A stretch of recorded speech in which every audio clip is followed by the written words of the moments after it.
Hello everyone, आप देख रहे हो जीबीयू स्पेशल एजुकेशन का एक स्पेशल इंटरव्यू, जहां हम बात करेंगे उन बच्चों की जिन्हें हमारी समझदारी और प्यार की जरूरत है। आज हमारे साथ मौजूद हैं स्पेशल एजुकेशन फील्ड के well experienced mister Gajanan sir. Gajanan sir को केंद्रीय विद्यालय और अदर इंस्टीट्यूट में more than 10 years of experience है ये फील्ड में। सर ने ADHD, autism and learning difficulties वाले बच्चों का ना कि उनका सिर्फ पढ़ाई कराई है, उनका आत्मविश्वास बढ़ाया है सर ने। चलो शुरू करते हैं आज का प्रेरणादायी संवाद सर के साथ। सर, मेरा पहला सवाल है, ADHD के बच्चों को क्लासरूम में शांत कैसे बैठाया जाए? जब वो बार बार उठते हैं तो फिर उनको कैसे कंट्रोल किया जाए क्लासरूम में? ये बहुत डिफिकल्ट होता है किसी ADHD बच्चों को क्लासरूम में बैठाना, तो आपको क्या लगता है? नमस्कार सभी पेरेंट्स को मेरा प्यार भरा नमस्कार। मैं गजानन जीबीयू स्पेशल एजुकेशन केंद्र सेंटर का ओनर। ADHD बच्चों को क्लासरूम में शांत बिठाने का मतलब ये नहीं कि उनको ज़बरदस्ती एक जगह बिठाया जाए।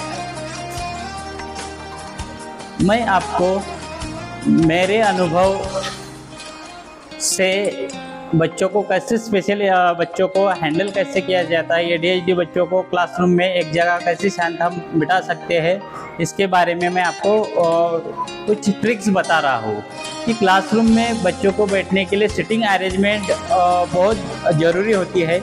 हम स्पेशल बच्चों को, ADHD बच्चों को कौन सी जगह बिठा रहे हैं, इसके ऊपर थोड़ा हमें ध्यान देना होगा कि स्पेशल बच्चा है और एक जगह बैठ नहीं रहा, हमें उसको विंडो के पास नहीं बिठाना है कि वो बार बार बाहर देख रहा है या किसी बच्चों को बार बार परेशान कर रहा है, तो थोड़ा दूसरे बच्चों से थोड़ा सा डिस्टेंस भी रखना है। और ये जो प्रॉब्लम है धीरे धीरे हमें कम करके बच्चों में उसको मिक्स भी करना है।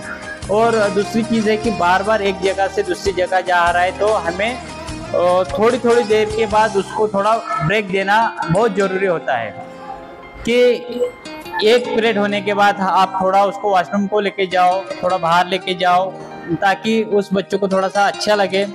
ऐसे करके हमें पूरा दिन का शेड्यूल बनाना चाहिए।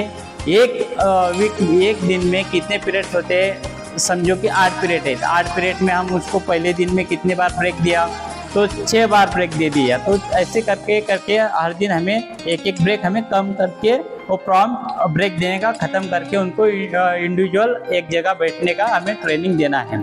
और बच्चों को शांत और अच्छी जगह एक जगह बैठने के लिए हम उनको अलग अलग से ड्राइंग बुक्स, क्राफ्ट, आर्ट, हमारे पास ऐसी चीज़ें होनी चाहिए कि जो बच्चों को पसंद है। आप थोड़ा ऑब्जर्वेशन करो। पेरेंट लोगों को सभी को मेरा निवेदन है कि आपके बच्चों को कौन सी चीज़ अच्छी लगती है, एकेडमिकल चीज़ अच्छी लगती है या पजल अच्छे लगते हैं, फ्लैश कार्ड अच्छे लगते हैं, ये सारी चीज़ें आपके बैग में होने ज़रूरी होते हैं। और जैसे ही बच्चा परेशान करने लगता है कि एक जगह से दूसरी जगह जाने लगता है, तो उनको बोलना कि देखो देखो रुक जाओ, बैठो, आपको हम मस्त के गेम खेलेंगे। आपकी जो कम्युनिकेशन है, आपकी जो बोलने की टेक्निक है, एकदम सौम्य भाषा होनी चाहिए। उसको ऐसा नहीं लगना चाहिए कि ज़बरदस्ती मुझे एक जगह बैठा रहे हैं। तो ये चीज़ से हमें बहुत सारे बच्चों में इम्प्रूवमेंट मिलेंगे और बच्चों को प्यार भरा मिलेगा। और पॉजिटिव रेस्पॉन्समेंट आपको बच्चों को देनी है कि बच्चों को बोलना है कि देखो देखो एक पीरियड हमारा ख़त्म होने के बाद मैं आपको ये अच्छी सी चीज़ देने वाली हूँ जो उसको पसंद है। तो ये जो पॉजिटिव रेस्पॉन्समेंट होता है, जो भी रेस्पॉन्समेंट होता है आप बच्चों को दे रहे एक प्रॉम्प्ट है, तो ये आपको धीरे धीरे कम करना है। जैसे कि बहुत सारे प्रॉम्प्ट होते हैं, फिजिकल प्रॉम्प्ट होता है, शैडो फिजिकल प्रॉम्प्ट होता है, वर्बल प्रॉम्प्ट होता है, क्यूइंग प्रॉम्प्ट होता है। ये प्रॉम्प्ट हमें देने तो आनी चाहिए, उसके साथ साथ वो कम भी करने आनी चाहिए। क्योंकि हम बोलेंगे कि नहीं आप ये कंप्लीट करो, आपको चॉकलेट दूंगा, तो ये जो बच्चे ऐसा ना हो कि हर दिन हम चॉकलेट ही मांगते रहे। कभी कभी हम चॉकलेट का रेस्पॉन्समेंट देंगे, कभी कभी उसको बोलेंगे देखो ये 2 पीरियड होने के बाद हम गार्डन जाएंगे। ऐसे अलग अलग तरीके के प्रॉम्प्ट होते हैं, ये हमें बच्चों को देनी चाहिए। और दूसरी बात ये है कि हमें थोड़े थोड़े टास्क भी डालने चाहिए। जैसे कि मैम ने या सर ने जो भी ब्लैक बोर्ड पे लिख के दिया है उसके टास्क डालो, बोलो रुको रुको बेटा बैठो, इतना 2 लाइन कंप्लीट करो, उसके बाद हम थोड़ा ब्रेक लेंगे, ये 4 लाइन कंप्लीट करो। ऐसे करके आपका पैराग्राफ पूरा कंप्लीट करके लेना है। आपका दूसरे सवाल का मैं जवाब आपको देता हूँ। ADHD बच्चे के माता पिता को सबसे पहले समझना चाहिए कि ये बच्चा थोड़ा सा अलग है, इसके ऊपर हमें दबाव नहीं डालना चाहिए और उसको प्यार, धैर्य और समझदारी से हमें हैंडल करना चाहिए। सर, आप ADHD के बच्चों के माता पिता को क्या सलाह दे सकेंगे जिसमें वो बच्चों को घर पे किस तरीके से संभाल सके और कैसे वो उनको घर पे कैसे हैंडल करे? तो मैं आपको घर के बारे में स्पेशल बच्चों को, ADHD बच्चों को घर में कैसे हैंडल करना है इसके बारे में मैं बता रहा हूँ कि घर में जो चीज़ है कि आपको डेली लिविंग रूटीन जो है सुबह से सोने तक, बच्चा सुबह जब उठता है और सोने तक पूरा आपको रूटीन सेट करना है और उसका एक प्लान बनाना है आपकी डायरी में। आज से आप स्टार्ट कर दो, बहुत सारे आपको रिजल्ट मिलने वाले हैं कि सुबह बच्चे जब उठता है तो उसको पहले प्लान बताओ। सुबह उठने के बाद हम बाथिंग करेंगे, टॉयलेटिंग करेंगे, ग्रूमिंग करेंगे और ये जो प्लान है हर दिन का प्लान आप एक जगह लिख के रखो, उसको बताओ कि उसके बाद हमें स्कूल की तैयारी करनी है, स्कूल में जाना है, स्कूल में नीटली बैठना है, टीचर लोगों की बात सुननी है। वो आने के बाद घर में फिर घर का रोल फिर से स्टार्ट होता है कि आने के बाद उसको थोड़ा सा रेस्ट करने दो, खाने पीने के दो, फ्रेश होने के लिए दो और सारी चीज़ें उसको समझदारी से पूछो कि आज स्कूल में क्या हुआ है, आप क्लास में गए थे, थेरेपी सेंटर में गए, तो वहाँ पे आपको एकदम प्यार से आपको उसको पूछना है। और बच्चा बाहर से आने के बाद कभी कभी इरिटेट भी हो सकता है क्योंकि बाहर का माहौल है, गर्म है, ठंडा है, जो भी है इसकी वजह से भी हो सकता है, या उसको बाहर का इन्वायरमेंट भी पसंद ना आया हो। तो बहुत सारे प्रॉब्लम्स होते हैं बच्चों को इरिटेट और गुस्सा करने के लिए। तो इसके ऊपर आपको थोड़ा प्यार और धैर्य भरे से उसको समझना होगा और उसको समझाना होगा और उसको रेंफोर्समेंट भी देना पड़ेगा आपको और उसको रूटीन बताना पड़ेगा कि नहीं, अब आप स्कूल से आओ, थोड़ा आराम करो, खाओ और उसके बाद आपका थेरेपी क्लास है, XYZ जो भी प्लान है आप सुबह से सोने तक पहले उसको समझाते जाओ। और देखो उसको रेंफोर्समेंट की बाद में ज़रूरत पड़ती है। देखो ये क्लास इतना फिनिश किया या होमवर्क आपने कंप्लीट किया तो आपको मैं गार्डन लेके जाऊंगा।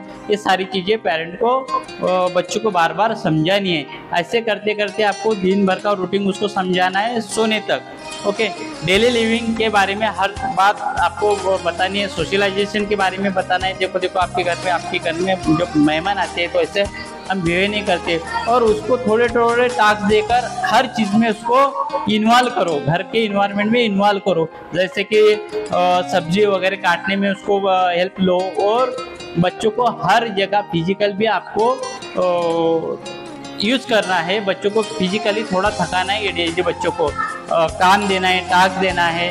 डेली लिविंग के टास्क अलग होते हैं, एकेडमिकल टास्क अलग होते हैं। एकेडमिकल में आप ड्राइंग करके लो, क्राफ्ट करके लो, आर्ट करके लो।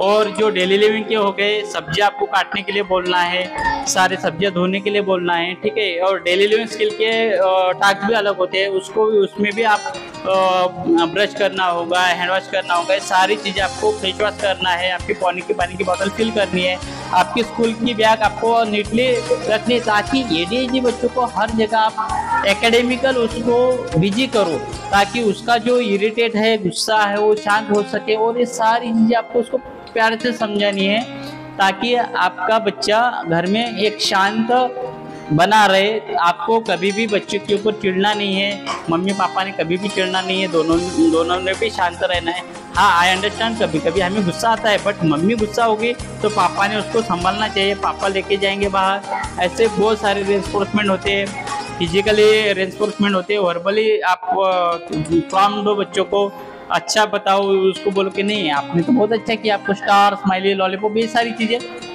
आपको मिलनी है। और ये भी बोलना कि आप ये करने वाले हैं तो आपको मैं अच्छा सा एक ड्रेस देने वाली, जो भी आप देने वाले हैं और जो भी आपको लगता है कि नहीं हम उसको बर्थडे में ये चीज़ देने वाली है तो पहले बोलो, बताओ।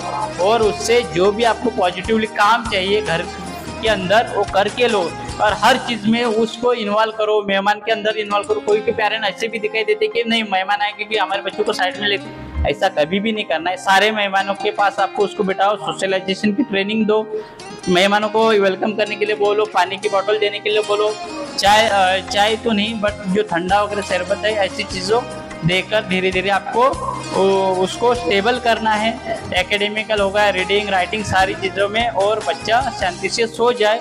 इसीलिए आपको योगा, ध्यान, जुम्बा, कराटे, ये सारी चीज़ थोड़ी थोड़ी करके बच्चों को सिखानी है। हाँ। सर, एडीएचडी के बच्चों के लिए स्कूल में किस प्रकार का सपोर्ट सिस्टम होना चाहिए? आपने जो प्रश्न पूछा है उसका स्कूल के अंदर स्पेशल बच्चों को कैसी सिस्टम होनी चाहिए, क्या होना चाहिए स्कूल में। तो देखो कि एडीएचडी बच्चों के लिए ना ही शिक्षा की ज़रूरत है, शिक्षा के साथ साथ उनको प्यार, आत्मविश्वास, मान सम्मान की भी थोड़ी ज़रूरत होती है। हमें लगता है कि नहीं एडीएचडी बच्चा है, हाइपर है, एक जगह नहीं बैठता है, ऐसा नहीं है। तो स्कूल, जो भी आप स्कूल देख रहे हैं, तो स्कूल में ट्रेनर, स्पेशल एजुकेटर होना ज़रूरी होता है, काउंसलर होना ज़रूरी होता है। बहुत सारे स्कूलों में आप नहीं मिल रहे, तो आपको थोड़ा सा देखना है। और थेरेपी भी की जो मटेरियल्स है, आपको स्कूल को भी थोड़ा बताना है कि सर हमारे स्पेशल बच्चों के लिए कुछ ना कुछ अरेंजमेंट करो थेरेपी के लिए। और जो बिहेवियर थेरेपी प्लान है वो स्कूल के अंदर हमें फॉलो करना है। बच्चों की सीटिंग अरेंजमेंट के तरफ हमें थोड़ा ध्यान देना है। बच्चे जो स्कूल में जा रहे हैं तो उनके पास नकली चीज़ें, जो दूसरों को तकलीफ ना हो, ऐसी चीज़ें भी उनके साथ में नहीं देनी है। और दूसरी चीज़ ये है कि स्कूल मैनेजमेंट सिस्टम को, पेरेंट को सारी चीज़ें सच बतानी है कि देखो मेरे बच्चा ऐसा ऐसा एडीएचडी है, हाइपर है। या जब भी आप पेरेंट लोग टीचर को सारी चीज़ें सच्चाई बताएंगे तो टीचर थोड़ा अंडरस्टैंड करके बच्चों को हैंडल कर सके। और जो भी प्रॉब्लम बता रहे कि टीचर को आपको सारी सच्चाई बतानी है, छुपानी नहीं है, नहीं ना कि एक आधी कंप्लेंट आने के बाद आप टीचर को बता देते कि नहीं सर हमारा बच्चा ऐसा ऐसा है। टीचर को सारी सच्चाई बताओ। और टीचर्स के लिए इंक्लूसिव एजुकेशन सेटअप पे बच्चों को भी हमें थोड़ा, टीचर लोगों ने भी अंडरस्टैंड करना है कि स्पेशल बच्चा है, एडीएचडी बच्चा है, तो ये सारे हरकतें करने ये वाला है। तो थोड़ा अपने भी थोड़ा अंडरस्टैंड करना है, एडीएचडी बच्चों के बारे में थोड़ी पढ़ाई करनी है। आपके पास बहुत सारी यूट्यूब पे बहुत सारी चीज़ें मिलेंगी, बुक्स मिलेंगी, थोड़ा एडीएचडी के बच्चे के बारे में आप थोड़ा पढ़ाई भी करनी ज़रूरी है। और स्कूल का सारा स्टाफ ही उसे आगे लेके जा सकता है। तो ये सारी चीज़ें स्कूल के बारे में हैं। तो स्कूल को, मैं सारे स्कूल को रिक्वेस्ट करता हूँ कि हमारे सारे बच्चों को एडमिशन दे, स्कूल में जगह दे, एक प्यार भरा उनको ज़िंदगी दे और मेरे सारे बच्चे इंडिपेंडेंट बने। इसके लिए मैं हृदय से